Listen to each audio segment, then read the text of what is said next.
Bapak Ibu, para kadang kinasih simbah-simbahan adik-adik, para rama suster bruder berkah dalem Gusti. Sugeng rawuh wonten ing PDSK channel menika. Kados pundi kabar panjenengan? Mugi-mugi bagas kasarasan kesehatan kawilujengan tansah mengku kula panjenengan sami anggenipun kelampahi gesang ing dinten menika. Lan mugi-mugi lumantar panglimbang basa Jawi waosan Injil kula panjenengan sansaya saged gayuh iman kapitadosan ingkang leres lan mantep. Langkung-langkung anggenipun kula panjenengan sansaya pitados madhep mantep anggenipun derek Gusti wonten ing tengahing aluning segara gesang ingkang ngarubiru kula panjenengan. Yen kula panjenengan tingali saha raosaken gesang ing alam donya menika kados ing tengahing samudra sing kathah banget tantangane. Kadang kala nggih adamel kula panjenengan miyur kagodha boten pitados ing Gusti Yesus. Saged-saged kula panjenengan nggih lajeng maido dumateng Gusti Yesus. Awit menapa wonten ing gesang ingkang sarwi susah umpamane nggih. Kadang kala sembayangan-sembayangane kula panjenengan sok-sok ora piguna, ora ana manfaate, rasa-rasane. Yen kados mekaten kadang kala nggih terus anggenipun pitados ing Gusti saya kurang. Dadi terus wegah sembayang umpamane, wegah tindak gereja. Yen tindak gereja ya namung sekadar kewajiban. Mila wonten ing mangsa prapaskah menika kula panjenengan katimbalan kados pundi madhep mantep ngener nderek Gusti sawetahipun. Ampun ngantos maneka warni panggoda aluning donya ingkang sok-sok nebihake awake dhewe kalian Gusti menika kula panjenengan turuti. Awit menapa waosan Injil dinten menika paring pitedah dumateng kula panjenengan sami dredah antawisipun Gusti Yesus lan tiang-tiang Yahudi saperangan sansaya memuncak perselisihan ingkang kalampahan wonten ing tengahing masyarakat Yahudi awit saking rawuhipun Gusti Yesus kapireng dening para pemimpining agami Yahudi. Nah, lajeng kados pundi cariyosipun? Monggo kita pirengaken sabda dalem Gusti ing dinten menika lan kita wiwiti kanthi sembayang sawetawis. Konjo ing asma dalem Hyang Rama saha Hyang Putra tuwin Hyang Roh Suci. Amin. Suwawi sami munjuk Gusti Yesus sabda dalem Hyang Rama ingkang sampun manjalma mugi karsa ngandika dhateng kawula wonten ing asepen ing telenging manah kawula KBKO kegiatan lan panglipur ingkang manjing ing sabda dalem kapenuwana kawula mawira ing kawicaksanan dalem. Mugi-mugi srana anggen kawula maos lan mirengaken sabda dalem kawula sansaya nunggil ing sampeyan dalem. Amin. Waosan Injil kapetik saking Injil Yohanes bab 7 ayat 50 ngantos dumugi 53. Nalika wong-wong padha ngrungu pangandika dalem Gusti Yesus, ana saweneh sing ngucap, "Iki genah sang nabi kang kita antu-antu." Liyane kandha, "Iki genah sang Kristus." Liyane maneh nyambungi, "Mosok handak sang Kristus iku rawuh saka Galilea? Kitab rak wis nyebutake sang Kristus iku saka darah Daud lan asal saka Bethlehem, desa daleme Daud." Mangkono mau wong-wong anggone padha regejegan ngrembug panjenengane. Malah ana sawetara sing niat nyepeng Gusti nanging ora ana siji-sijia sing kumlawe tangane. Mula sanalika para abdi padha bali sowan para imam kepala lan para parisi padha didangu, Ya gene wonge ora kok gelandang mrene. Atur wangsulane para abdi. Dereng nate wonten tiyang gineman kados tiyang menika. Dene para parisi kandha, apa kowe ya kena diapusi? Handak panggedhemu utawa wong parisi ana sing ngandel marang dheweke, handak sing percaya dudu mung wong cilik sing ora mangerti ing angger, bilai wong iku. Nanging Nikodemus salah sijine wong-wong mau sing tau sowan Gusti Yesus ing wayah wengi nyelani rembug. Menapa angger kenging mancasi tiang tanpa dipun titipriksa lan dipun pirengaken rumiyin?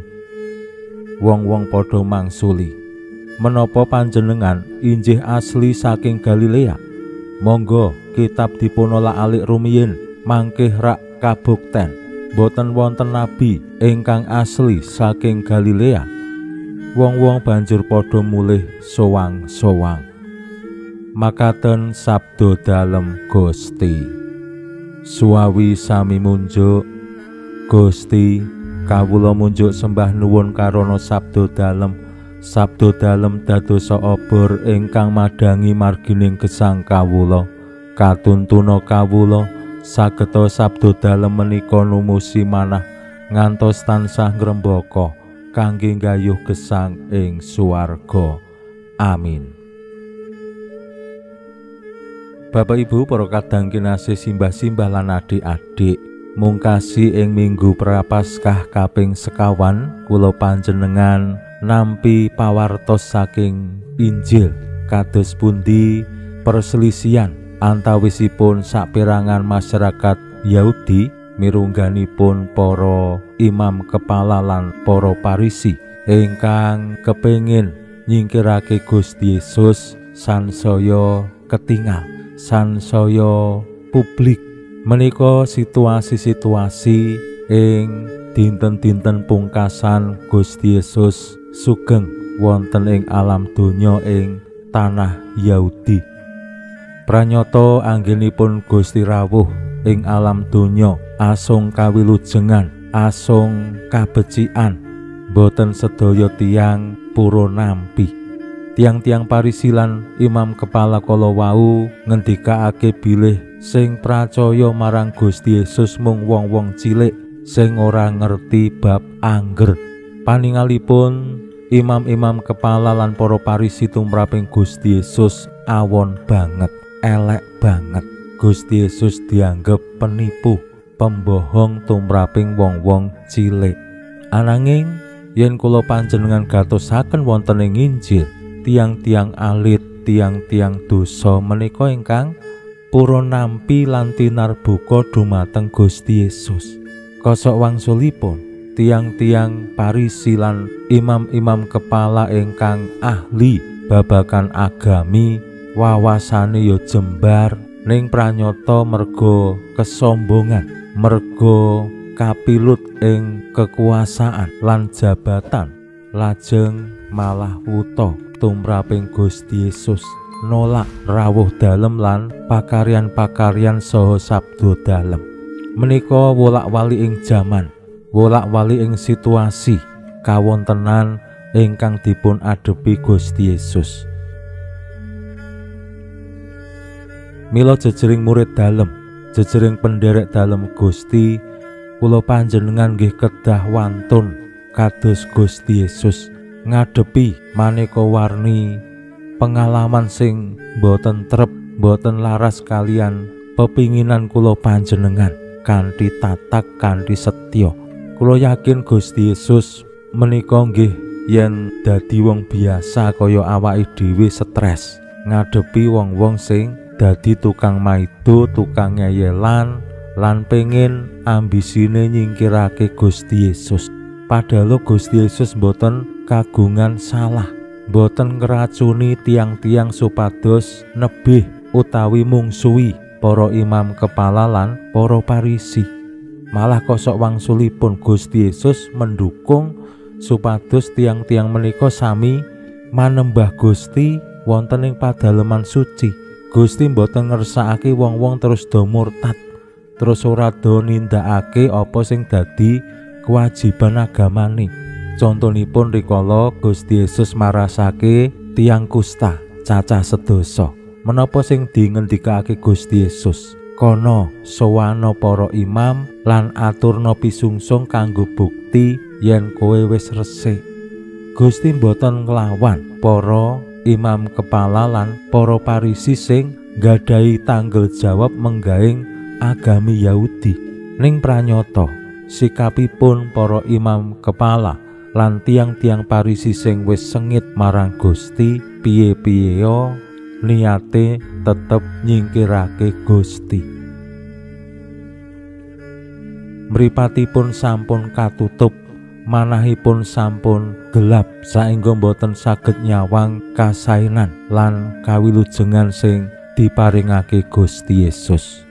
Pinuji Allah sakmenika sarta ing salami-laminipun, salam sehat, salam bahagia, salam katentreman.